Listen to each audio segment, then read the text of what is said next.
নাম আব্দুল উজ্জা, কালিমা পড়ার পর নাম হয়ে গেল আব্দুর রহমান। এই সাহাবীর সাথে সব সময় বিড়াল থাকে, কি থাকে?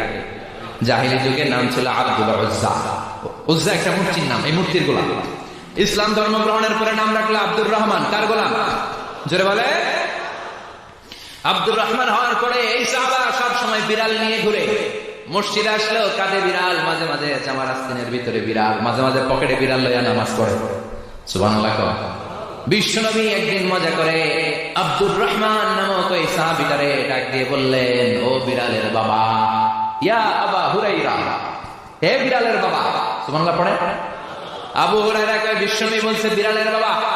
আমার নবী যদিও মজা করে ভালোবাসা থেকে আমার নাম দিয়েছে বিড়ালের বাবা, আজকে থেকে কেউ আমার আব্দুর রহমান ডাকবি না, মরার আগের দিন পর্যন্ত আমি থাকবো বিড়ালের বাবা। বিড়ালের বাবা কিসের বাবা? সুবহানাল্লাহ। কি ভালোবাসতো